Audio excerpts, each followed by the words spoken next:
Hello guys, this is your friend and we are back with a new fanfic. Which is what if Naruto was neglected by his family and he had every Kekkei Genkai part 1. And if you enjoy this fanfic then please press the like button and subscribe to my channel for more fanfic like this. And now let's start the fanfic. Sacred Mark of the Rising Kekkei Genkai. It begins, it's revealed, it continues.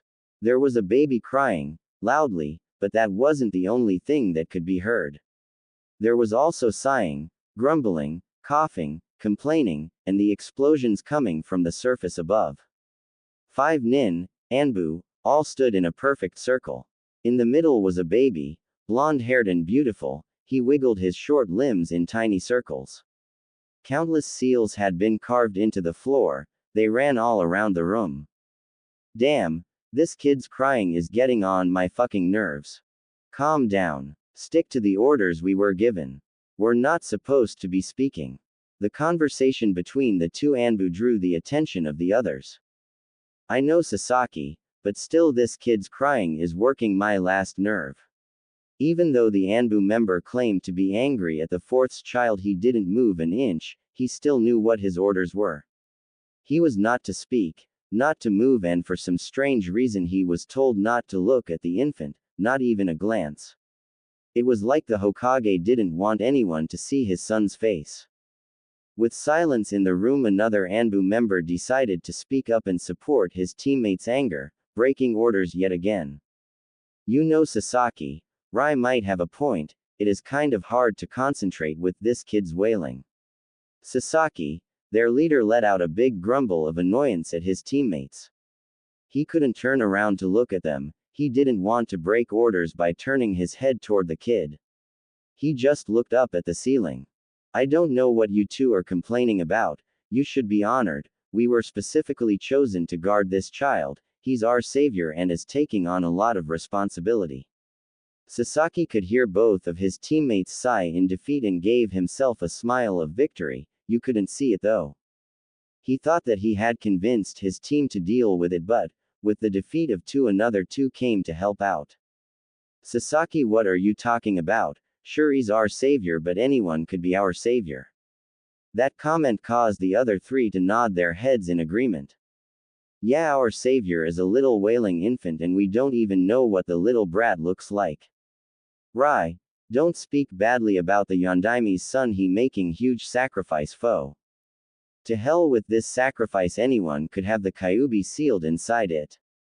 Then how about you, Rai? This brat is about to go through that and he doesn't even know, and if you're so immature that you can't deal with his crying then you don't have what it takes to be part of my team. Said Rai was instantly quiet at that last comment. He figured that what he captain said was true, so he just stood there in silence, the silence that just realized had come. The little kid had stopped crying, his nightmare was over. You see, Rai, he stopped crying and went to sleep, are you happy? Don't ever act that childish again. Yes, Sasaki. He was in fact very happy, he could do his job in peace. The child seemed to be at peace. The only thing that was weird was the huge gate that the infant lay in front of. Also, what was behind it didn't pull trigger on normal either. Behind the gates were a huge pair of eyes staring at the young infant boy. They stared with red, slitted eyes. Underneath the eyes was a widespread mouth, fangs were visible, overlapping clearly exposed teeth. It almost looked like the mouth was smiling. The huge mouth opened and let out a huge roar, causing the child to cry. This little thing, this is what he sealed me into. What a joke, Yondaime, you are a foolish man. Kyuubi no Kitsune, the terror of Konoha and an unstoppable force of nature. This beast was truly a terrible sight to behold. It couldn't be killed for it was immortal. Yet it was killed, well, its physical body anyway. As for its spirit, that was a different story. Its spirit was in a body but not one of its own. The immortal Kyuubi no Kitsune was sealed away inside of a small infant, the fourth Hokage's legacy, and the fourth Hokage's son. Let me out. Damn him to hell. How dare he seal inside his son and then just die like that? Yondaime, I will get you back even if through this child. I'll kill it. A razor-sharp claw shot out of the gate heading for the still crying infant.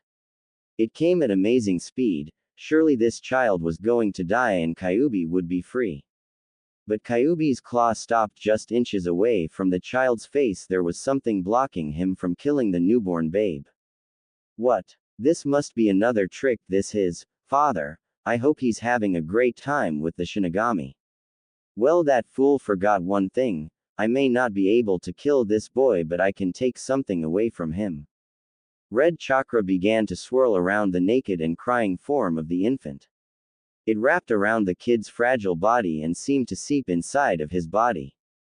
The infant's crying grew even louder. It was like the boy was in pain. A cruel thing to do to a newborn. Kyuubi was truly an evil being, perhaps its essence. The huge fox let out an evil laugh at the infant's cries in pain. He was enjoying an infant's cry. Cry, cry all you want, child, for it shall make no difference. The demonic fox let out another one of his deeply baritone laughs at the child. Yondaime, I may not be able to kill your son, but I can take a part of him away. The crimson chakra surround the baby fully seeped into his skin, and something changed. Blonde baby boy seemed to shrink a bit, then his crying subsided. The child was then silent. Have a nice life, Naruto. The fox then started to laugh his demonic laugh again. Whatever he did to Naruto was sure to be something of the worst nature. It had to have been. 12 years later. Hard glares, evil intentions, all pointed at him. The many assassination attempts made by the villagers that he usually escaped, narrowly escaped. Memories of the first time he met that bastard fox inside him and how lonely he was when he got home. Times when he would cry himself to sleep because he didn't have parents to read him a bedtime story and help him sleep. Why was it all happening to him? Why? That was the thing he didn't know, why he had no parents, why people tried to kill him, why every time he walked down the streets the villagers would look at him with that intense hate that he was so used to. He guessed he was just born that way and destined to stay like that. A freak of the world. Although he wouldn't have been so angry if he just knew why it was happening to him, why any of it was. Naruto. Naruto Uzumaki, pay attention. Naruto's eyes popped open. He raised his head to figure where he was. He looked around sleepily and observed his surroundings. Chalkboard, kids his age, Iruka-sensei, the classroom. Naruto, if you don't pay attention you'll never become a ninja. The voice of his sensei and surrogate brother rang through his head, waking him up completely. Iruka had been one of the few people who actually cared for him, whose eyes didn't stare harshly. He was always kind to him, therefore Naruto considered him to be a sort of older brother of sorts. Naruto then heard another voice from across the room. Does it even matter, Iruka-sensei? We all know Naruto's not going to become a real ninja anyway. The whole class erupted into laughter at Naruto, pointing in mocking fashions. He looked down in shame. It really wasn't the fact that everyone was laughing at him, it was the person who said that really got to him. Haruno Sakura, top of the class when it came to kunoichi and the current subject of his affection, he knew he had no chance but he still tried. He was a fighter. Why, yeah, I will. Just you watch, I'm going to become the Hokage and I'll show you all. Barely restrained laughter could be heard due to Naruto's comment. Some random kid decided to speak out and further embarrass Naruto. Yeah, right, Naruto. You can't even do a basic henge, let alone become Hokage. Once again the class erupted in laughter. Naruto gritted his teeth. Settle down, Iruka yelled, bringing all the laughter to a stop, and all eyes were on him. It seemed like every time he yelled everyone stopped what they were doing. Geez, now class 1 have to cut class early. I have an urgent assignment, so class dismissed. Remember, practice your techniques for the graduation final tomorrow. Naruto got up out of his seat and began to walk out the door with the rest of the class. Naruto, can I speak with you? Naruto paid him no mind and walked out. Naruto didn't need to talk with Iruka right now, he needed to be away from everyone. A place where he could think. That's one thing a lot of people didn't know about Naruto Uzumaki. he liked to think. On the outside he was a loud, rash, weak little failure, on the inside he was much different. The Hokage faces, his getaway from reality. His sanctuary and the closest place he could find to get some peace and quiet. Naruto walked outside the academy and immediately headed for the Hokage faces. In approximately 5 minutes he was there, sitting on the top of the Yondaime's head. He sat at the edge looking down on all of Konoha. He then closed his eyes. Kyuubi, you there? Naruto could hear the faint sound of a fox's chuckle. Of course you twit, I'm always here, I'm inside you remember. Shut up you stupid fox. What do you want? I'm trying to sleep here. Naruto let out a sigh. I just wanted to talk, what that's not allowed in my own head. Talking to yourself is a bad habit Naruto, but that isn't the real reason why you're talking to me, is it? No, that is the reason why, I just wanted. Naruto could hear the loud chuckle of the Kyuubi inside his head, he let out another mental sigh. You want to know why you're so weak, don't you? Never mind, I don't want to talk. Then I will. An intense pain went through Naruto's body, red chakra surrounded him, the rock monument depicting the Yondaime's head began to crumble away beneath him.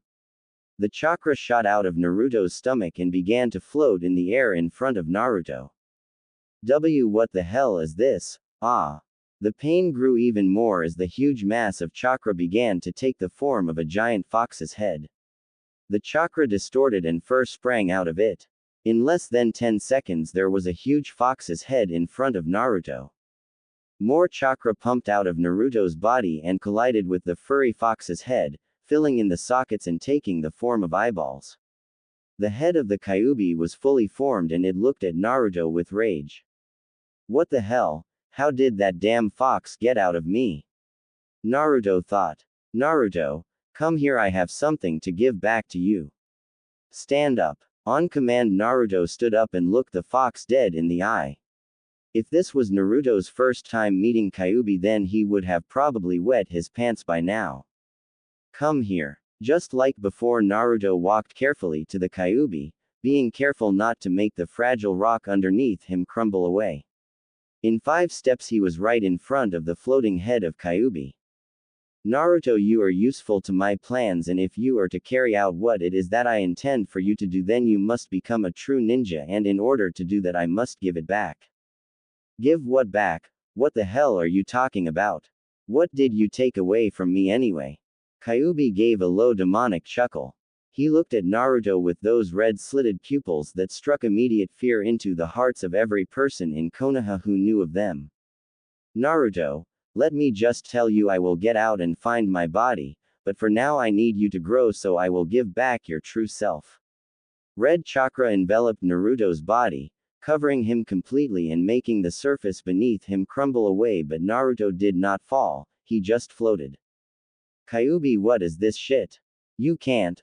Ah. A spike of pain rang through Naruto's body, it hurt badly but to Naruto it seemed familiar, almost as if he had felt before. Naruto forced himself to speak between the unbearable pulses of pain going through his body. He pried his mouth open and spoke through the veil of nearly crimson chakra around him. Kyuubi. What do you mean by my true self? What is there about me that I don't know? Naruto's breathing suddenly returned to normal. For some reason the intense pain he had felt moments ago suddenly turned into warmth. Naruto's eyes twitched at the feeling, it made his body shudder. That didn't go unnoticed by Kyuubi. You feel it, don't you, Naruto? The feeling of that empty space being filled in, this is the part of you that makes your true self. The invigorating feeling spread through Naruto's body, all traces of pain were gone. Naruto raised his head and looked Kyuubi in the eye, something he was never fond of doing but now he didn't care, he wasn't afraid, not anymore.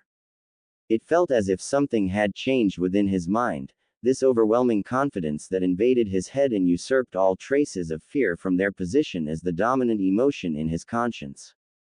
Was this his true self, his immaturity replaced by this sense of confidence and arrogance? It might have been, but whatever it was it felt good. Kyuubi chuckled again at Naruto's confidence, He sensed that Naruto was becoming what he was supposed to be. This is what I took from you, Naruto, your potential, your original mindset, and all of your original traits. Now that you are to become a ninja, I am giving it back. Don't ask why I did it or why I am doing this, just accept it or I'll take it back. Okay, so what do I do then? What now? Kyuubi let out a big sigh. I have given back all there is to give, you have changed back, so all there is for you to do now is wake up. What, but I'm already. His eyes then opened again, staring at his apartment's ceiling. Awake. Naruto rubbed his head, not even bothering to get out of his bed. It was a dream. But it felt so real. Naruto sat up and placed his feet on the floor. His eyes went wide in shock. His room was a mess. He seriously needed to do some redecorating, but that would have to wait for later. If his memory served, today was the day he was supposed to become a ninja. He stood up and rubbed the sleepiness out of his eyes.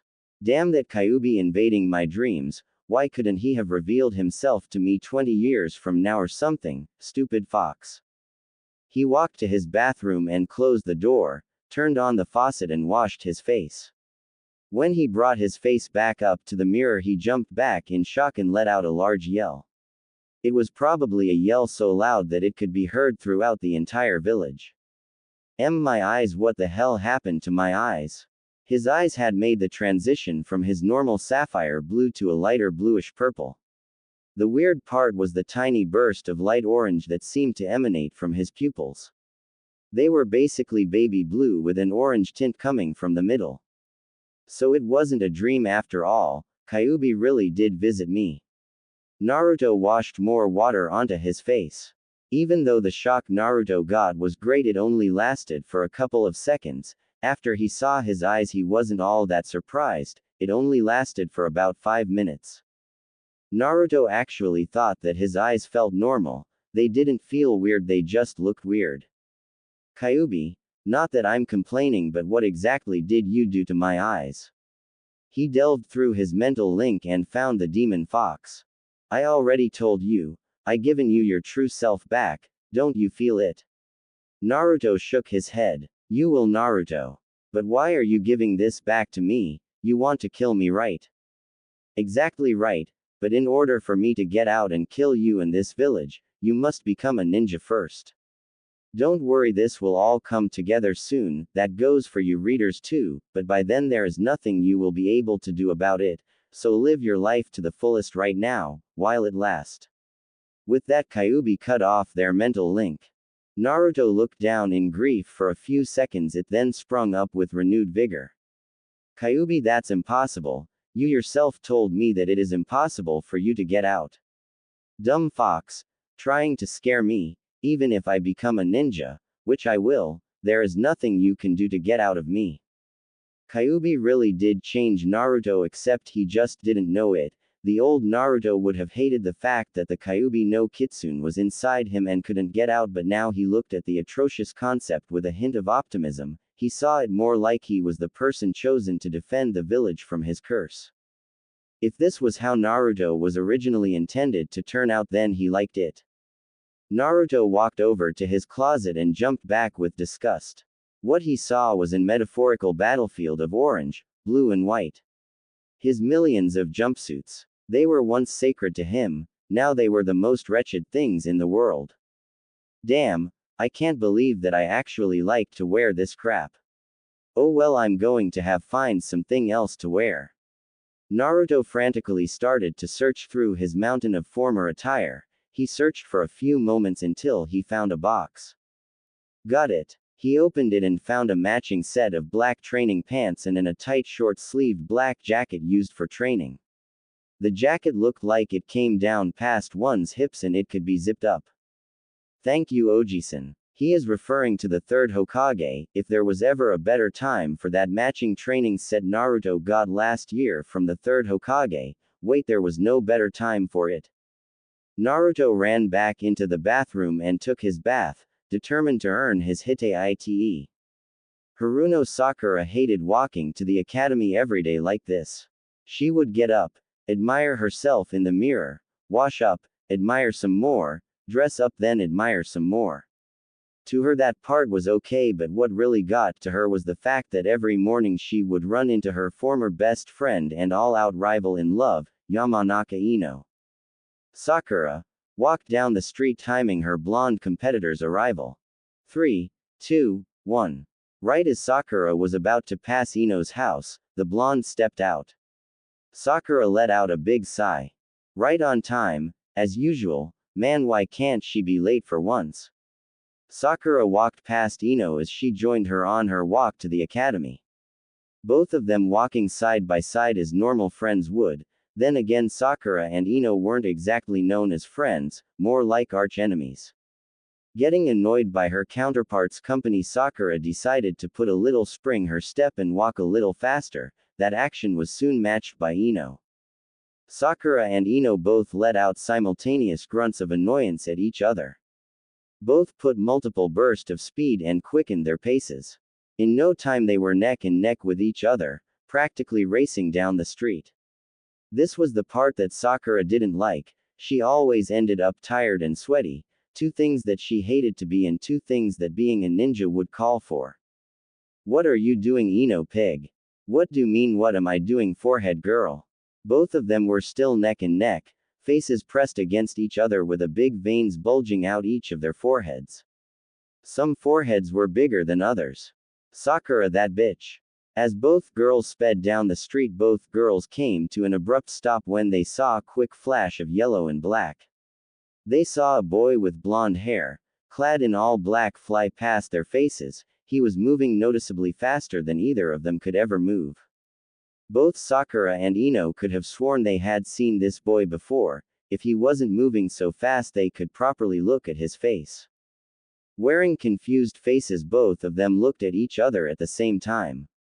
Was that Naruto? It felt great, the wind through his hair, his noticeably better vision, the way he could effortlessly jump 20 feet in the air at will. This was what he called an upgrade, a major upgrade.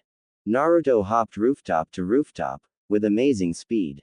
The way he was moving, it way beyond Genin level, mid-chunin perhaps. Naruto really didn't care, he just loved it.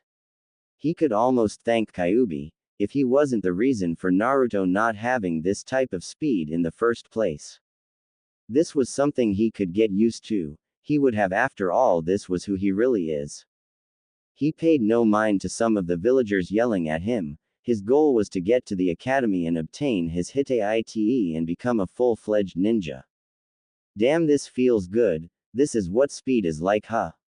I fucking love this stuff. Naruto's excitement over his recent upgrade was positively through the roof, but the tone of his voice was positively everything but through the roof. It sounded cool and calm. The new Naruto. In a few minutes, Naruto made his way to the Ninja Academy and was walking through the hall to get to his normal classroom. He got a little confused on the way there.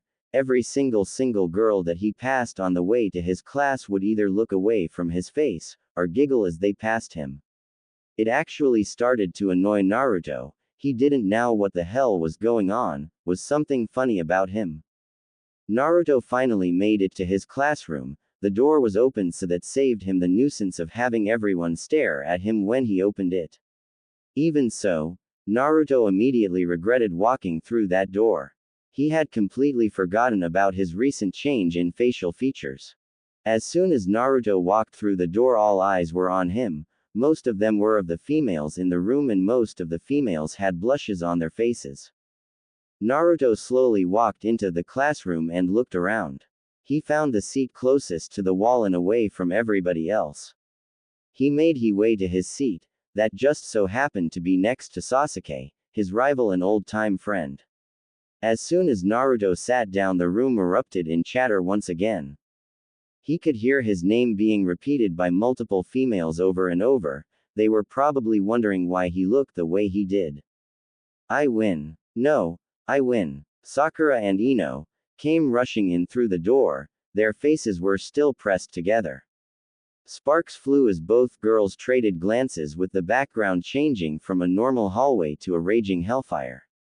Naruto sat at the edge of the classroom observing the usual scene that occurred every morning. He found it stupid in a lot of ways, but the real reason it was stupid was the subject of these daily arguments. Sasuke Uchiha, that arrogant, pretty boy, emo bastard. Naruto looked away from them and faced the window beside him. He needed some cover from his eyes. I was here first, so I get to sit by Sasuke. No, I do. I was obviously an inch ahead of you. You want to bet, forehead girl? Bring it, Eno pig.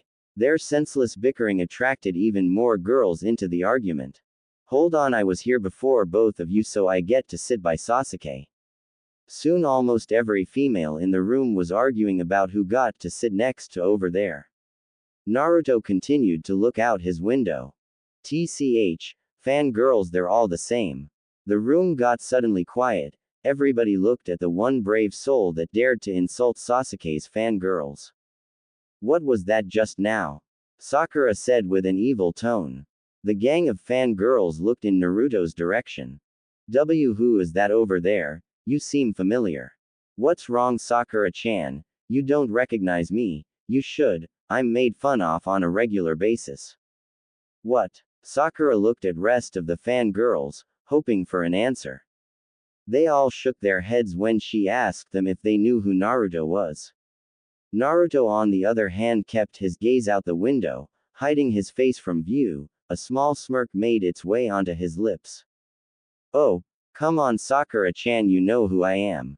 No, I don't, so stop acting all cool and tell me who the hell you are. I'm not acting, Sakura-chan, believe it. Sakura's eyes went wide along with the rest of the girls. Some of them had suspicions that it was Naruto before, but none of them actually believed it was him. Well, they did now. Just as Naruto said, they believed it. And Naruto, is that you? All he gave them was a quick nod for a response. Suddenly there were two puffs of smoke that appeared in the middle of the room. The smoke cleared, revealing two men, Iruka Yumino and his assistant Mizuki. I don't really care for his last name. Settle down. Just like in Naruto's dream, the whole class was silent. Even in reality, Iruka's voice could get a room silent on the first try. Okay, now all of you take your seats and let's begin. Mizuki made a ram seal, and behind him and Iruka a desk with several Hittites appeared via smoke cloud. Behind me and Iruka sensei are your goals. These headbands will be what you need to obtain to become genin. You get one of these and you pass. Iruka took his turn once again by chiming in. You will all be asked to do three things. You'll have to show us your marksmanship with kunai, do a basic henge of my choice, and finally we will ask you to use the Bunshin no Jutsu successfully. There are conditions though. You have to hit a bullseye at least once, the henges of my choice, and you have to make at least 3 clones. We going to start in alphabetical order. Good luck. Then it began. Students were called one by one to show their skill. Some were better than others by Naruto's point of view. Naruto continued to stare out the window while waiting for his name to be called. He wondered how he would do. Even though Kyuubi gave him his true self, he was never any good at this sort of thing. Hell, the only jutsu he could do so far was the sexy jutsu, and he knew that Iruka wouldn't let him use that. 5 minutes had passed and Naruto started to get a little nervous. 1, because he had to go up in front of everybody and show his recent changes, and 2, because he never knew how to do it in the first place. Uchiha Sasuke, please come up. Sasuke got up and walked over to Iruka. Okay, you already know the first part of this exam. Hit the training dummy over there at least once in the bull's eye. Sasuke sighed and looked over to the corner of the room where the dummy was. He sighed and with one quick motion took a kunai out of his holster and flicked it toward the dummy, hitting it dead center on the bull's eye. Good. Very good, and on the first try too. Sasuke's horde of fangirls all squealed in admiration of the raven-haired crush. Settle down now. Okay, now for the henge. I want you to transform yourself into me. Sasuke sighed again and did a hand sign. Transform. A huge cloud of smoke appeared around Sasuke, and when it cleared there stood 2 Irukas. Another squeal from the fangirls was heard. Okay, now the final part of the test. Sasuke made another hand sign, and in 2 seconds there were 4 Sasukes. Great, you pass. Go get your Hite from Mizuki-sensei. Sasuke walked past Iruka and took his headband. He looked at it for a couple seconds, then tied it on his forehead while he made his way back to his seat next to Naruto. Naruto could hear the various giggles being made by the girls in the classroom. Sasuke glanced at Naruto before fully taking his seat. Uzumaki Naruto. Come up and no funny business, okay? Naruto stood up and walked over to Iruka. Oh no, Iruka-sensei. Those days are over, I've changed. I can see. Got tired of orange, huh? Naruto chuckled. Naruto, I always thought that your eyes were just blue. I must be getting old. You know what to do. Naruto looked in the direction of the dummy, which no longer had Sasuke's kunai lodged in it. He steeled himself and took out a kunai. Okay Kyuubi, let's see who I really am. He threw his kunai with unexpected force and it flew straight at the dummy, lodging itself deeper in than Sasuke's had, almost going through it. The whole room instantly was filled with whispers and gasps of shock. Well done Naruto. Oh okay, now for the henge, transform yourself into our Hokage. Naruto made a hand sign. Transform. Naruto said in a calm tone. Soon, in place of Naruto stood the third Hokage, in full robes. Everyone in the room was wide-eyed. The fact that Naruto could do a jutsu so easily that most of them had trouble doing was very surprising. More whispers came from the classroom. Oh outstanding Naruto, let's see if you can get this one down. I want you to make at least 3 clones using the Bunshin no Jutsu. Naruto did the proper hand sing. This was the moment of truth. Everyone was looking at him. If he messed up on this jutsu, he would be forced to uphold his reputation as Naruto, the knuckled-headed loser who can't even make a clone. Bunshin no Jutsu. Naruto poured in a large amount of chakra into this jutsu. His chakra flared and in a huge plume of smoke there were 10 Narutos standing in the front of the room. Everyone in the room gasped. Naruto looked around thinking that he had messed up. When he saw 9 other Narutos, he was relieved. Amazing. Simply amazing Naruto. Go on and get your Hite, you deserve it. The small murmurs and whispers increased even more. Whoa, since when was Naruto able to do that? Those clothes make him look kind of cool. Naruto savored these comments, they were never for him before. He grabbed his Hite and walked back to his seat next to Sasuke, but before sitting down he gave Sasuke the same glance that Sasuke had given him a few moments ago. Well, I guess that concludes the exam. All of you pass, congratulations. The whole class let out a loud yell of victory, well except Naruto and Sasuke. Okay, now that you've all passed you may have a lunch break. Dismissed. Make sure you come back though, this isn't over. Naruto stood up and walked out of the classroom with Sasuke followed shortly behind. Everyone watched as the lone Uchiha and the new cooler Uzumaki walked out followed by a gang of fangirls. Naruto had forgotten to eat breakfast and he didn't even bring something edible with him. He was so pumped up at the thought of getting his headband, which was now currently tied loosely around his neck, that he had forgotten to eat. Thoughts of what had transpired earlier ran through Naruto's head, that feeling of power that he never once had before, the amount of chakra that flowed through him when he used the Bunshin no Jutsu. That was real power and it was his power. Naruto needed to find a good place to just think, since he had no food with him for lunch. He had the perfect place in mind. That old tree with the swing in the front of the academy, it was another one of his sanctuaries. In less than 5 minutes Naruto was at his own little abode of solitude. He jumped onto a branch sprawling out on it. Man, that was the best. I didn't even know I had that much power. Naruto brought his hand in front of his face and stared at it. I looked so cool back there. Right Naruto, you looked cool. Kyuubi said in a very sarcastic way that Naruto didn't miss. Shut up Kyuubi. By the way, how is it that I have this much power? Did you do something? No, you idiot, I already told you this is all your power. When you were a baby I infused your infant body with a minuscule amount of my chakra. In doing this, I sealed away part of your chakra reserves, making you virtually weaker. I thought that if you were so weak you would die easier and I could get out. Unfortunately for me, if you die, I die. I needed to come up with another way, and if you die too early I might not have enough time to figure out a way out, so I unsealed that part of you. Okay, I get that, but why is it that I have this much chakra? Naruto, do you remember that feeling you got every time you trained, the feeling that you weren't getting any stronger? Naruto gave Kyuubi a mental nod. Well, you were. It's just that every time you got stronger your new chakra would form in the part of you that was sealed away and kept growing with the rest of your body.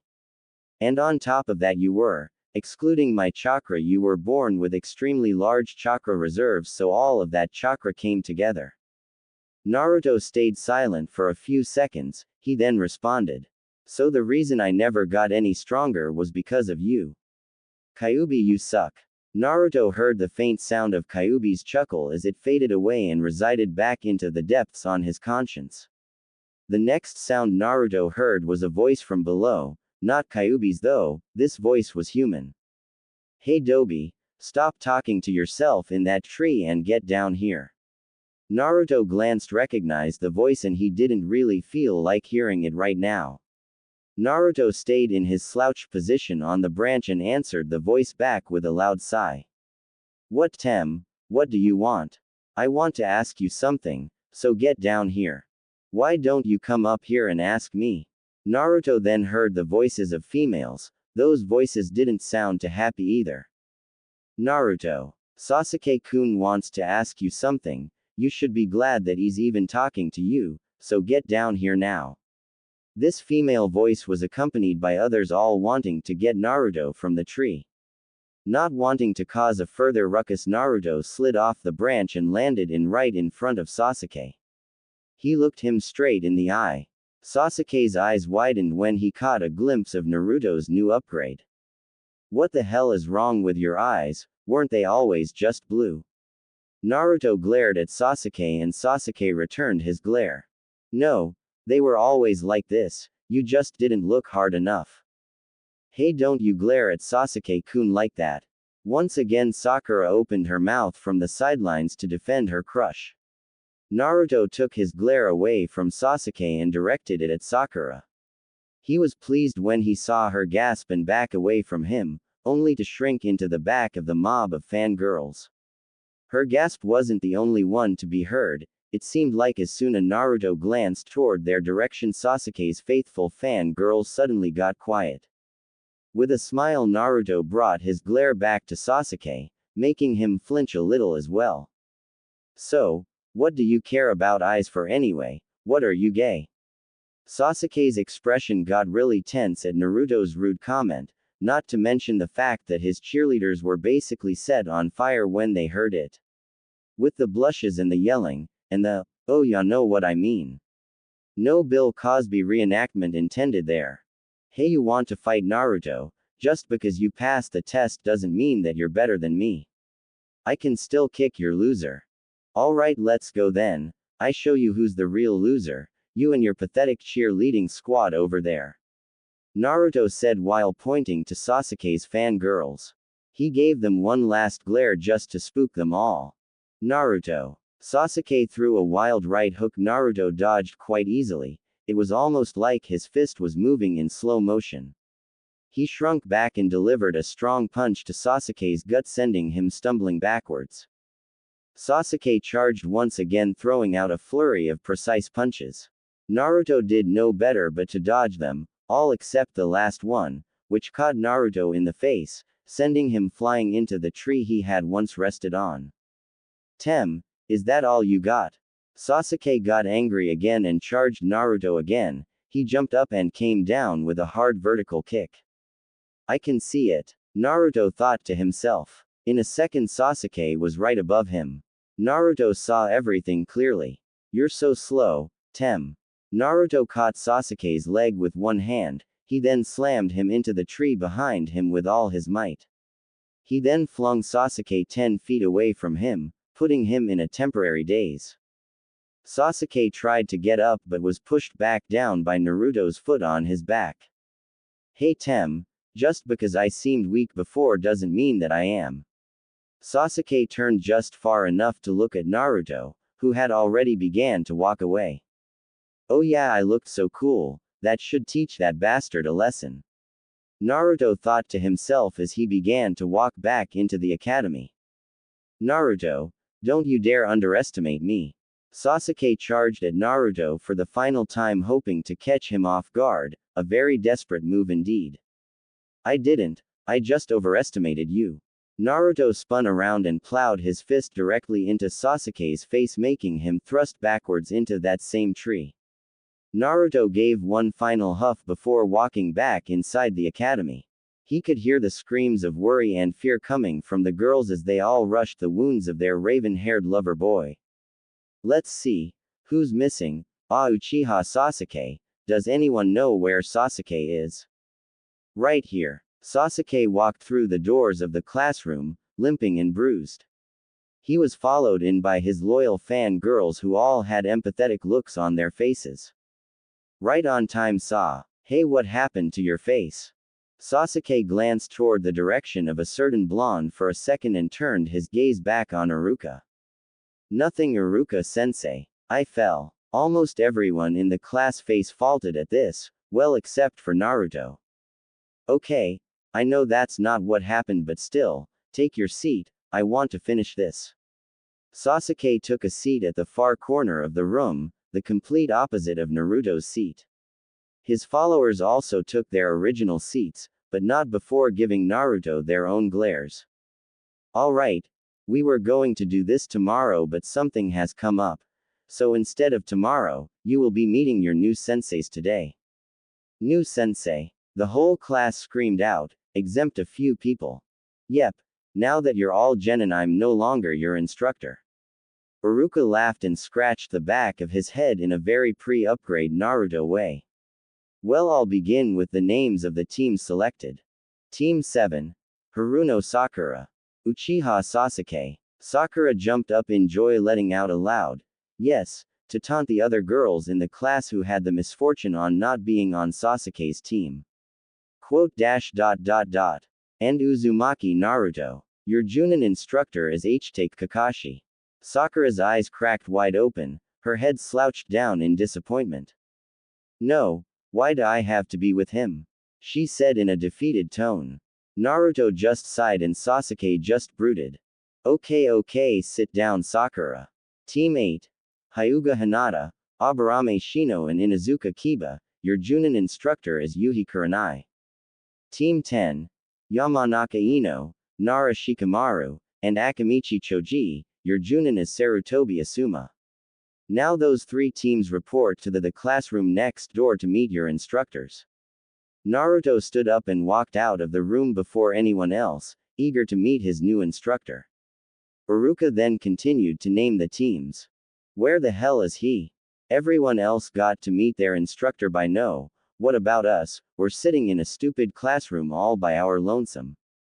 Sakura paced back and forth as she ranted on and on about how their instructor was so late.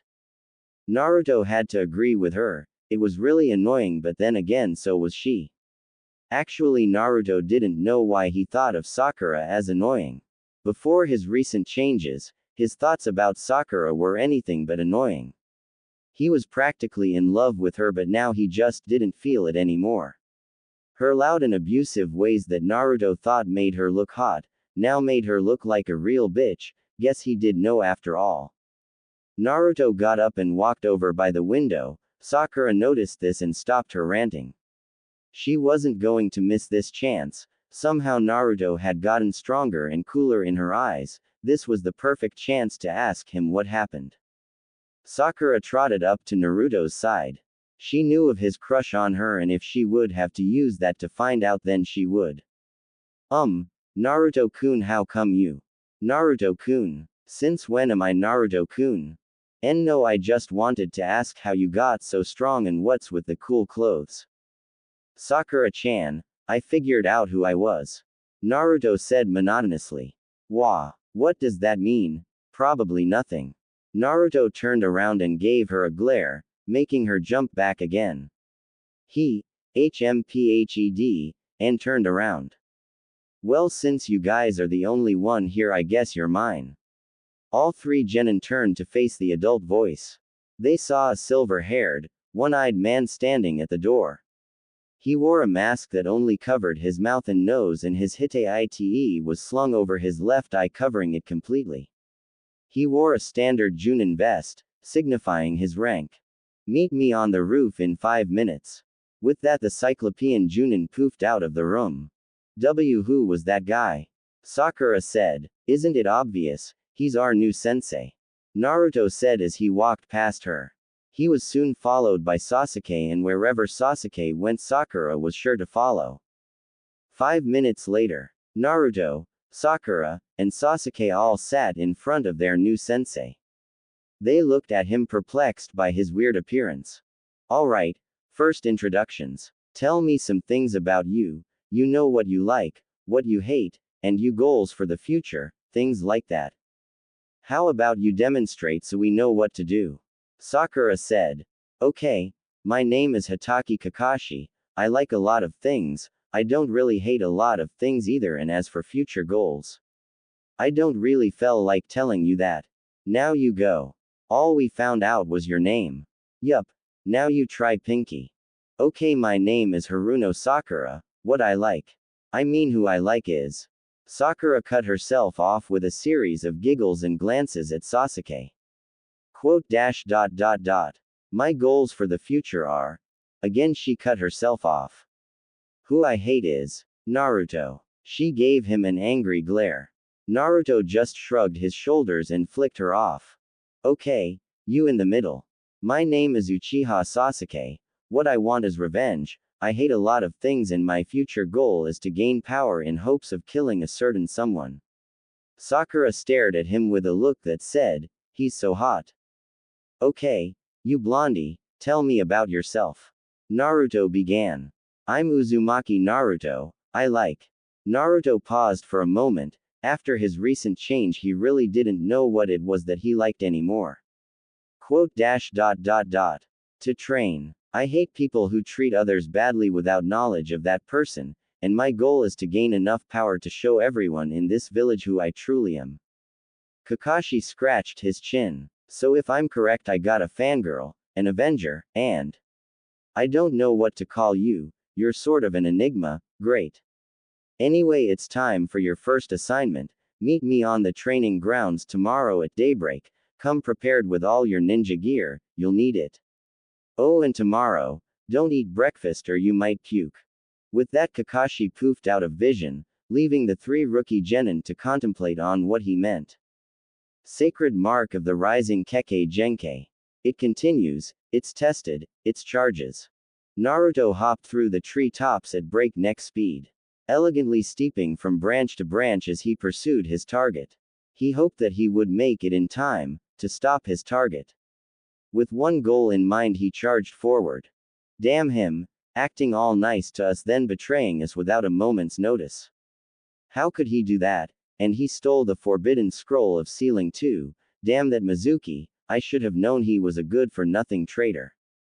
Naruto had recently found out that Mizuki, Iruka's former assistant, had stolen the forbidden scroll of seal from the Konoha Jutsu archive. Naruto really wasn't supposed to find out about this, but he had been there when some random Junin had come crashing through the doors of the Sandame's office, announcing that Mizuki had just stolen the scroll of sealing. It was a possible chance for Naruto to further test his ability, so he jumped into action. That's how he ended up where he is now, hopping the trees at approximately 11 o'clock at night while searching for that son of a bitch named Mizuki. Mizuki. Come to think of it, Naruto never really knew Mizuki's last name, and now he didn't care. As Naruto searched through the forest with enraged speed, he could hear something, but it wasn't outside, it was inside. He knew who it was. Naruto stopped on a large stable branch and rested for a while. What do you want, Kyuubi? Can't you see that I'm trying to find Mizuki? Oh, then I guess you don't want my help then, you twit. Naruto scoffed at the idea of getting help from a fox, even if it was a gigantic demon lord. Quote dot dot dot. What help are you going to give me? Kyuubi chuckled that chuckle that always rattled the inside of Naruto's head. There we go, now what I want to show is a basic technique. It is used by many hunter nin. All it is the minor application of chakra to enhance the body's senses. Go try it, pump a little chakra to your ears. Naruto did as he was told and sent a surge of chakra to his ears. He reeled back in an instant, the sudden enhancement of his hearing overwhelmed him, he nearly fell off of the branch he was on.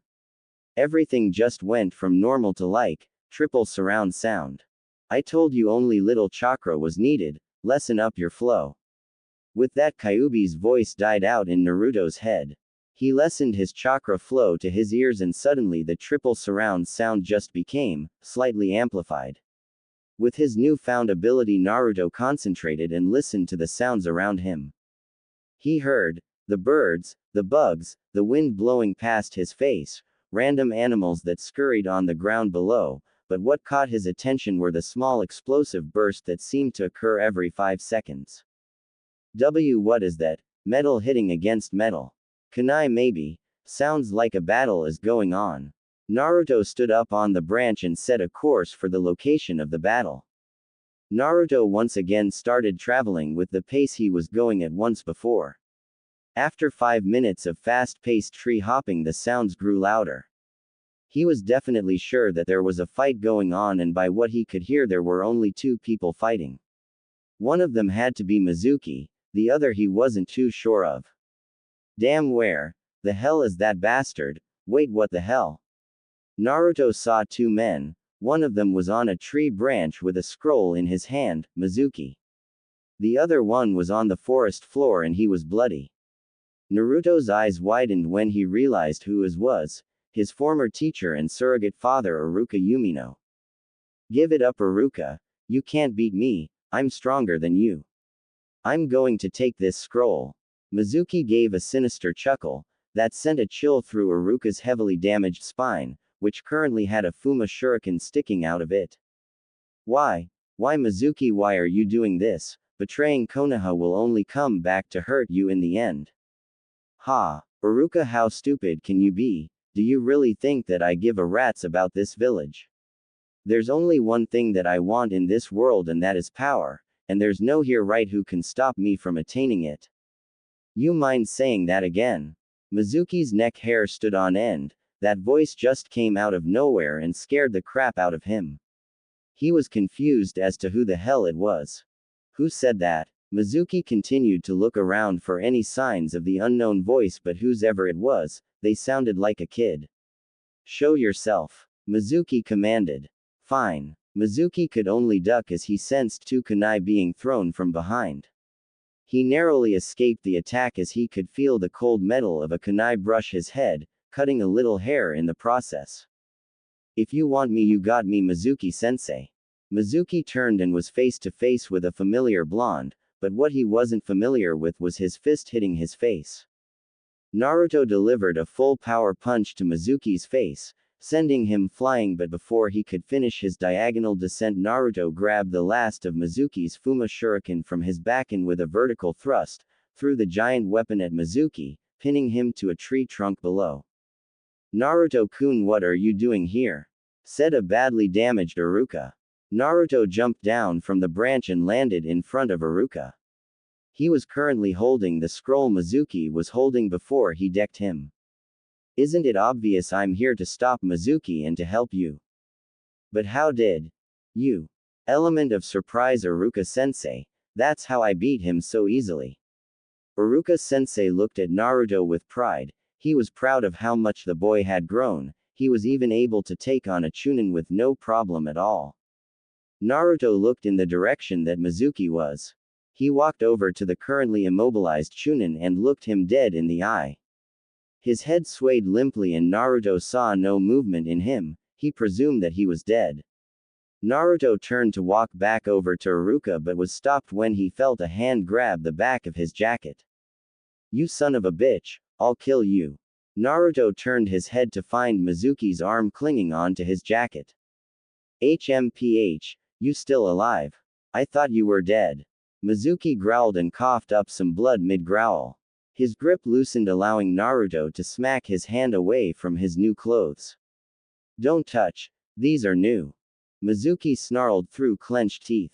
Curse you, demon. That was the breaking point. Naruto instantly grew angry at the word demon. He had heard it so many times in his life and he was tired of that shit. Naruto decided that he was going to toy with the traitor for a while, play dumb. Demon? Did you just call me a demon? Mizuki spit up another round of blood. That's right, you little brat, you're a demon. Naruto could hear Iruka's breathing grow heavy in the background, what he had anticipated. Mizuki, no, he's too young for that. Iruka yelled. Shut up, you fool, I don't care. Naruto, do you know the reason you were always looked upon with hate? Naruto kept his innocent boy charade and slowly shook his head no. Do you remember the nine-tailed fox that attacked Konoha 12 years ago? Naruto shook his head yes. Well, Naruto, the reason everybody hates you is because. No, Mizuki, don't do it. The Kyuubi no Kitsune was sealed inside of you. Naruto faked a shocked expression and began to shrink back. How's it feel, Naruto, to know that the most hated natural being is inside of you? Mizuki wore a psychotic smile of satisfaction, but it soon faded away when he saw Naruto smile. He heard the young genin start to snicker. What the hell is so funny? You're a demon and you think that's funny? Naruto hung his head down, his eyes covered by his unruly bush he called hair. How stupid do you think I am, Mizuki-sensei? I'm not the same oblivious boy that I was before, I never was. Naruto raised his head and looked Mizuki straight in the eye.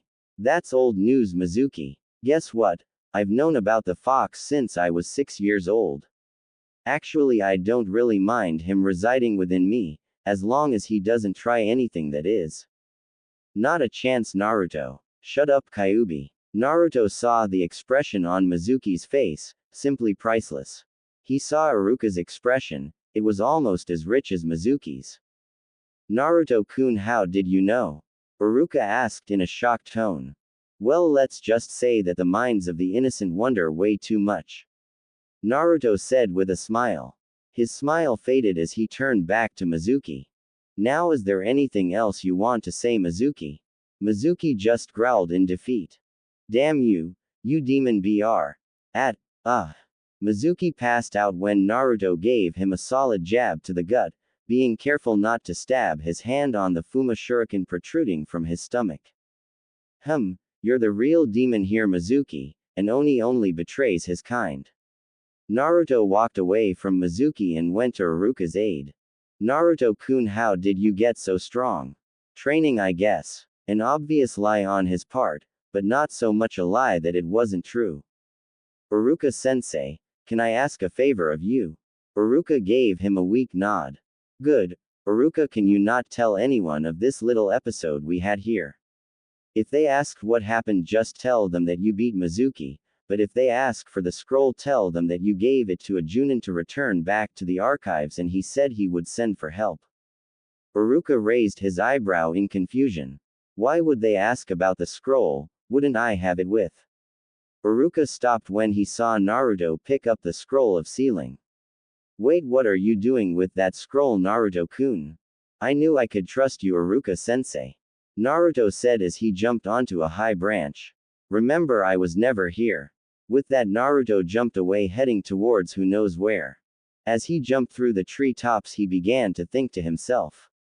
I know what I'm doing is wrong, but if I'm going to get any stronger, I will need this for a couple hours. Besides, I don't even have any good jutsu sleeve. Naruto unraveled the scroll in front of him while tree hopping and began to search for any useful jutsu he could find. What's this? Kage Bunshin no Jutsu, this could be a long night. Sarutobi stared with pride at his crystal ball. The young genin who he had just seen take down Mizuki made him smile contently. It made him so proud that he didn't even seem to care that the young boy was looking at a scroll filled up with techniques that were Chunin level at the least. Naruto, you have done well, very well indeed.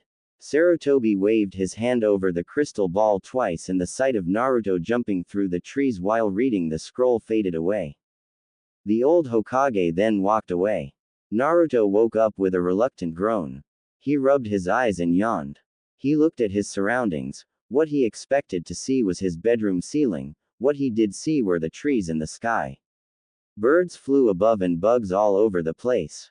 He leaned over to his left, but his eyes widened when he felt nothing underneath his left shoulder holding him up. He slipped and careened down to the floor. He hit the soft forest soil with a dull thump. OWWW. Oh Kami, damn it. Naruto got up, now in a bad mood from falling off a branch 30 feet in the air. He stood up while rubbing his sore left shoulder. Damn, this is going to hurt for a while. Naruto looked up at the canopy for a few seconds and took in a deep breath. He closed his eyes. They snapped back open immediately. Oh crap, that's right, the training grounds. I was supposed to be there at daybreak. Naruto looked up at the sky. He presumed that it was around 8:50 judging by the sun's position. I'm going to be late, damn. Naruto hopped back on the same branch he fell off of. Put his foot on the tree trunk and began to walk up the tree. I bet you didn't know that Naruto could do that. What did you think he was doing in the woods with that scroll? Naruto spent most of the night learning new jutsu from the scroll of ceiling. Tree climbing was just another skill that came with it. Come to think of it, where was the damned scroll? Naruto really didn't care. Naruto walked to the top of the tree, which just so happened to be taller than all the others, and looked around. After a few seconds of searching, he found the big green patch of land that was the training grounds. Wow, that scroll really helped. Without it, I wouldn't even know how to do this handy tree climbing crap. Naruto jumped off the treetop and onto a lower branch. He then began hopping from branch to branch in the direction of the training grounds. Hey Kyuubi, why didn't you wake me up? Well, you were up all night learning jutsu from T-Hat, stupid scroll. What the hell do you think I'm here for? An alarm clock, which you obviously can't be. Shut up, you're lucky I can't come out there and kill you. Naruto's body seemed to go on autopilot. He was still tree hopping, but his attention was brought fully on Kyuubi. Kyuubi, I have question to ask. How is it that I'm able to learn all this stuff so easily? I mean, I learned those techniques in the scroll overnight like it was nothing. Naruto paused and waited for Kyuubi to respond. Naruto, I told you that when you were an infant I sealed away your part of your chakra, the unnaturally large amount of chakra you were born with. As you put your body through extreme training to increase your strength, the seal I gave you took some of that power away. That's why you didn't see any results. While you grew, the restrictions of your seal grew as well. Plus, the fact of the seal putting so many restrictions on your body was so great that your body naturally adjusted to the hindrances of the seal. Your chakra did the same as well. As it grew with your body, it was being stressed to a point that your chakra control didn't show up past what you originally had. With both your body and chakra adjusting to the restrictions of the seal, you yourself gained a way to chakra control. Since your body was way too used to constantly adjusting to the seal, things such as controlling your chakra after I took the seal off became virtually effortless to you. So something like learning how to tree climb would only take an hour or two. If you keep training, the seal will eventually fully go away. Damn, so basically what you said is that I was born awesome, and when you put the seal on me, my awesome body worked around it, making my body and chakra even more awesome than they already were. Naruto mentally chuckled when he didn't hear Kyuubi's response. Naruto took his body off of autopilot and resumed control. He noticed that he had just come out of the forest and onto the training grounds. He sighed from the relief of not having to jump through all those branches. He looked over to a large tree in the middle of the grounds and noticed that his team was under it. He thought that it would be funny to trick them. With his crazy speed, he made a break for the tree, and without so much as a sound he jumped into the tree and landed in a branch a little bit above Sasuke's head. Am I too late? Sasuke jumped up and away from the tree he was under. He looked completely freaked out, like he had just seen a ghost. What the hell was that? Who's in that tree? Naruto fell backwards and hung upside down from the branch he was on. Don't you recognize my voice, Sasuke? Nah, Ru, too. Sakura, who was behind Sasuke and looked equally as freaked out, frowned at Naruto. Naruto, don't you go scaring people like that. You almost scared Sasuke to death. Naruto, I thought I was Naruto-kun yesterday. Sakura's facial expression went from angry to ashamed in seconds. She remembered how she tried to sweet-talk Naruto into telling her about his changes the day before. Never mind, Sakura said in a low tone. Naruto turned his attention once again to Sasuke, who had walked right up to his face and was currently a few inches apart from. Sasuke's eyes narrowed in anger. What the hell is your problem, Naruto? You're becoming really annoying, you know. Naruto stared Sasuke right back in the face.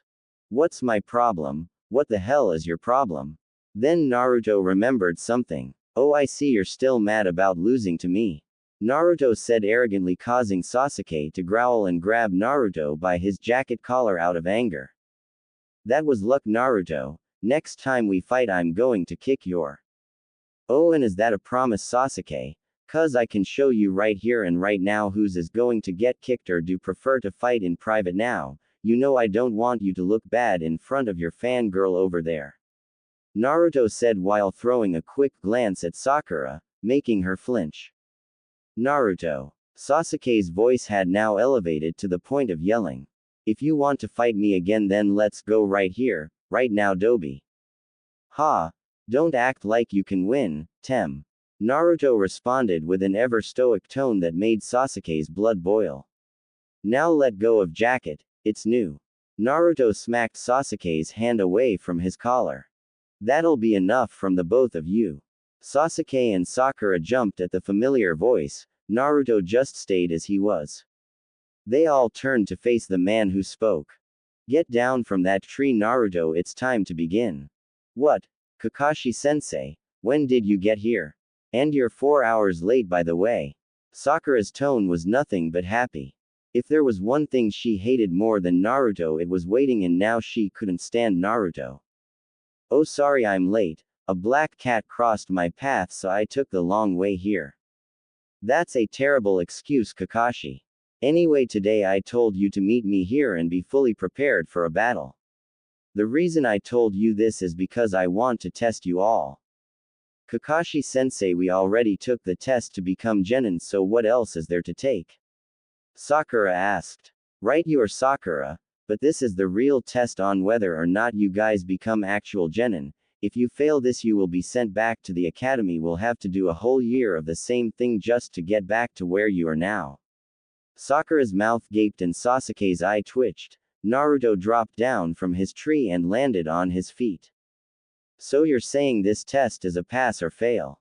Exactly, Naruto. You get it. Now let me explain the gist of this test. Kakashi pulled out 2 bells. These bells are your goals. You are to get these bells away from me in the time allotted. You have until noon to get them. He then took out a book and, that seemed a little mature for someone of Naruto's age, and began to read. He reached into his pocket once more and pulled out a buzz timer, winded it and set it to ring at noon, then brought his attention back to his porn. He looked up from his trusty porn and said, Oh, and one more thing. After I say begin, you better come at me with the intent to kill, or you'll never pass this test, which only has a 30% chance of success. Kakashi then placed the timer in the ground. Begin. With that, Sasuke and Sakura jumped into the tree for cover. Naruto, on the other hand, stayed in his original position.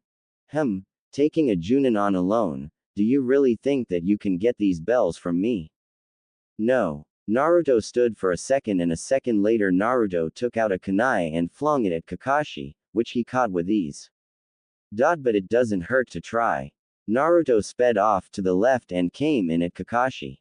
He fast. Even though Kakashi didn't have any trouble keeping up with Naruto's sudden movement, he had to admit the kid did catch him off guard. Naruto ran in and threw a punch Kakashi's way. He blocked it with one hand and used his other to defend his Icha Icha Paradise novel. Kakashi grabbed onto the blonde genin's fist and flung him up in the air. Naruto retorted with several spins into an axe kick from the sky. Kakashi grabbed his foot and flung him several feet away from him. Naruto, is that the best you can do? Kakashi teased. Naruto flipped and landed on his feet. I guess it's time to pull this one out. Naruto took out another kunai and tossed it at Kakashi, who caught it once again. This time Kakashi's eyes widened when he realized that the kunai had an explosive note on it. Damn, I let my guard down. The kunai exploded, taking Kakashi in as well. Got him, he's not so. Naruto froze when he felt a presence behind him. He turned his head slightly and saw Kakashi's crouched figure going through a series of hand signs. What the hell? Sasuke was pissed off now. He couldn't take much more of Naruto's crap. If he let that little punk show him up anymore, people might actually start to think Naruto was stronger than him. Damn that Naruto, what the hell is thinking, going one-on-one with a Junin. Sasuke-kun, are you okay? You seemed worried about Naruto. Sakura, who had followed him from the beginning of the bell test, was right next to him. They were both in a prone position watching Naruto's fight with Kakashi. TCH, I'm not worried about him one bit, that fool. Sakura thought it was a good time to woo Sasuke by agreeing with him. She wanted to get on his good side, no matter what it took. Yeah, you're right, Sasuke-kun, Naruto's such an idiot. Who does he think his is going up against Kakashi-sensei? Sasuke took his attention from the fight and brought it toward Sakura. He gave her a death glare, making her stare into his eyes. That would have been good for Sakura if Sasuke's eyes hadn't been so cold. You don't know anything, do you, Sakura? Sakura let out the gasp that one might compare to that of a scared puppy. But, you just said that he was a fool, right, Sasuke-kun? Sasuke took his glare back to the fight, relieving her heart a bit, but she could still feel Sasuke's eyes on her. Of course I said he was a fool, but you're even more of a fool.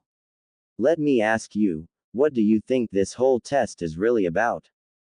Kakashi said that it was. Sakura was cut off by Sasuke putting his hand over her mouth. She was at least decent enough to blush at that. Her words died out as muffles under Sasuke's hand. Stop talking. Sure, that's what Kakashi said, but don't you know what he meant? Sakura shook her head and forced out a muffled, no. It's obvious that this stupid test is to utilize our teamwork. We're put in groups of 3 as genin, not 1, we are to work as a team, that's what Kakashi wanted to test us on. Sakura shook her head up and down this time, indicating that she understood. I think Naruto already knows this though. I think that he is trying to send us a message, more like he's the one testing us, that doby. HMPH, that fool wants to send us silent messages, then I say fuck him, he should learn to talk, that asshole. Sasuke got up from his prone position and crouched, just enough that he could remain upright but still be hidden in the underbrush. As he watched, Sasuke's eyes widened at what Kakashi was doing. What the hell? Those hand seals, T-Tiger, that hand seal is only used for jutsu that can kill a person. Sakura pulled Sasuke's hand away from her mouth. Wait, Kakashi's going to kill Naruto. I don't like him either, but killing him's taking it too far. Sakura looked in Sasuke's direction. Sasuke-kun, where are you going? Stupid. I'm going out there to help that fool. Sasuke reared up and jumped up into a tree. What the hell? Naruto said as he looked his sensei, finish going through hand seals. Naruto, you shouldn't be so cocky, you know. Naruto smirked. Bite me, Kakashi-sensei. I'd rather do this. Ultimate technique. Ninja art. 1000 years of death. Kakashi kept his both hands in the tiger seal formation and thrusted them both forward, aimed at Naruto's. Shit. Naruto said. You're finished. Kakashi-sensei. Kakashi looked up as he heard a certain baritone voice from above. He saw a flash of blue, that was all he could see before he had to jump back to avoid a hard heel drop aimed at his head. Kakashi I smiled when he saw who it was. Sasuke-kun, you're here too. Are you just as reckless as Naruto, or do actually have something up your sleeve? Sasuke, who had just jumped out of the tree to block Naruto from a very unmasculine death. Naruto turned and faced both Kakashi and Sasuke. Seems like you understood what I was trying to say, maybe we can work together. Sasuke turned and faced Naruto. Not a chance, Dobi. HMPH. Like I needed it, it's not like I was in trouble or anything. That's not what it looked like to me, Dobi. Naruto's eyes got serious all of a sudden. He took his eyes off Sasuke and put them back on Kakashi. Enough talk, if you want to help me then help. With that, Naruto ran past Sasuke, passing the Uchiha without him ever knowing.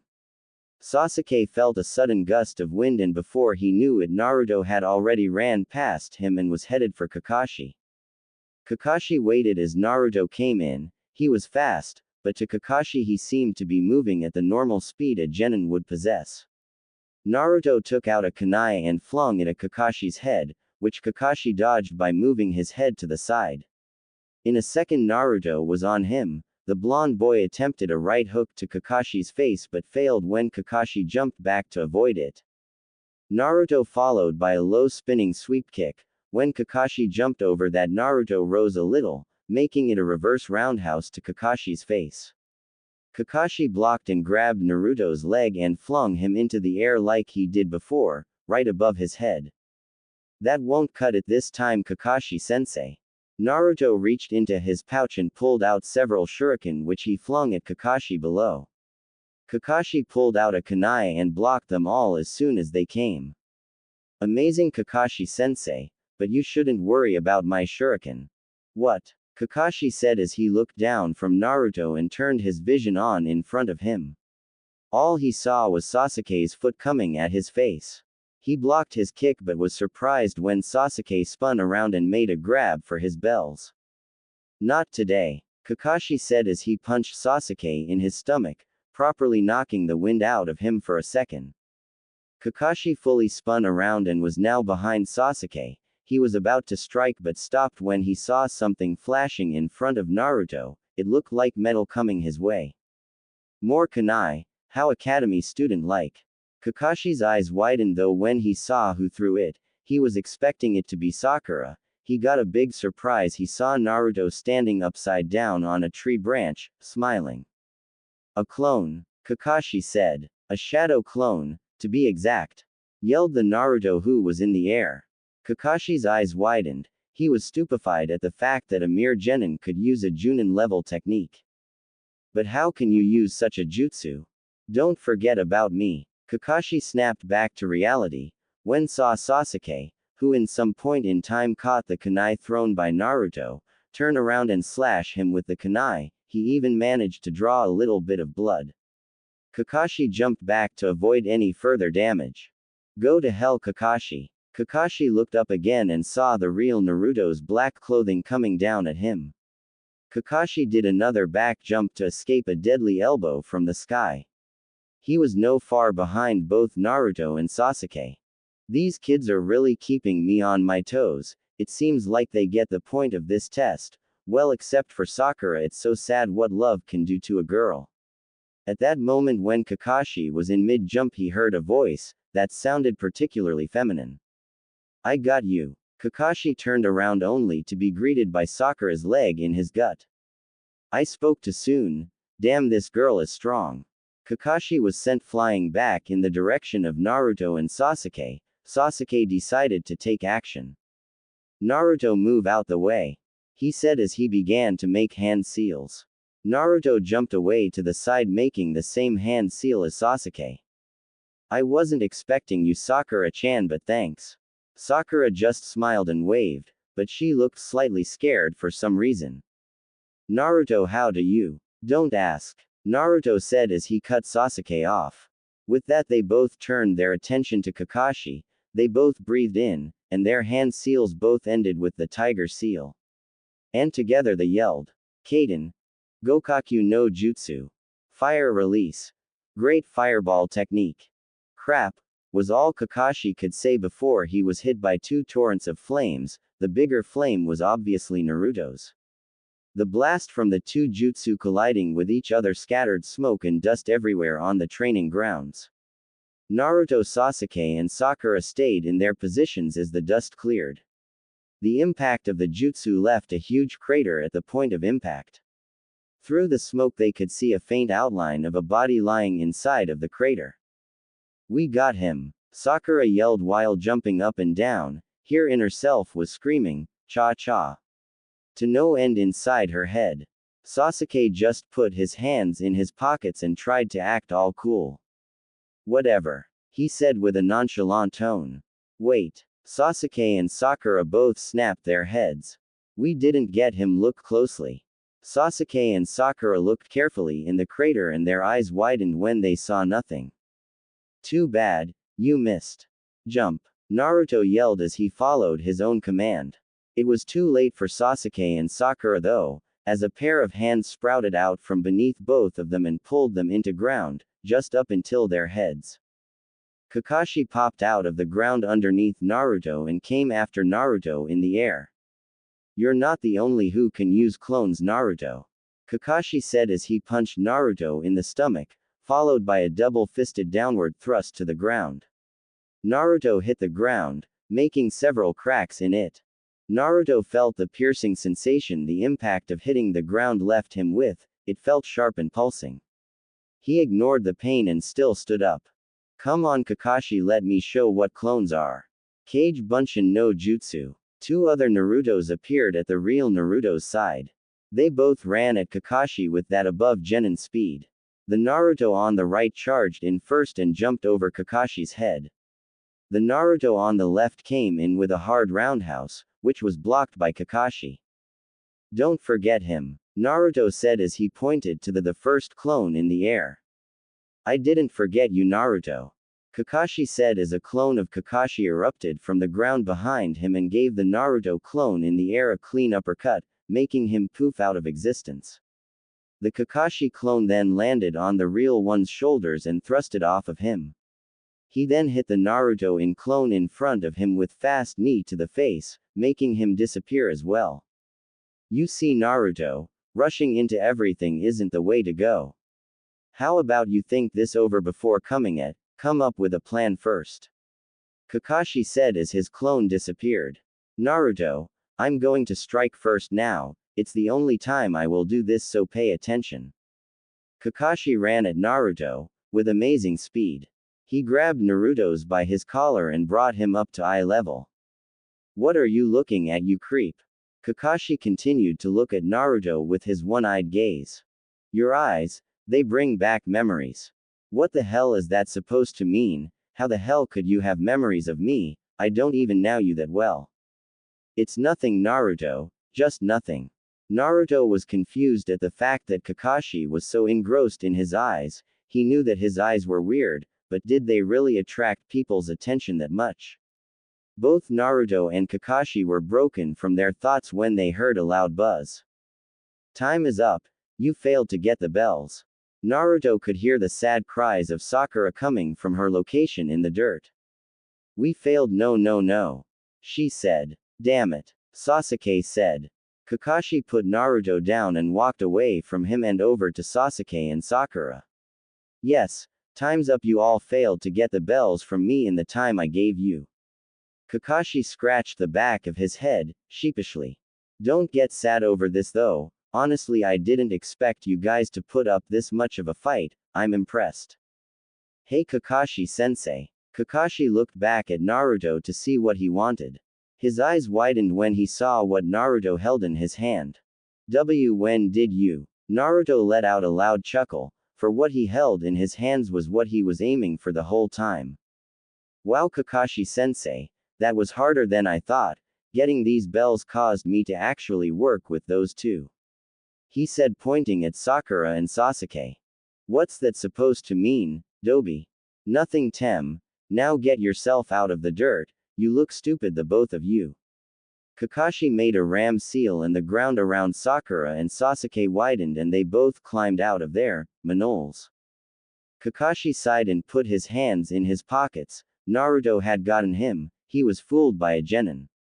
He knew if word got out about this the other Junin wouldn't let him live this down. This was the first time a group of genin had passed his bell test. Kakashi was caught off guard and he had to accept it. Gee, good job, but tell me, when did you do it, Naruto? Naruto, who had taken to walking over to Kakashi and the rest of his team, stuck his index finger out. Right after Sakura kicked you and right before Sasuke and I hit you with our jutsu.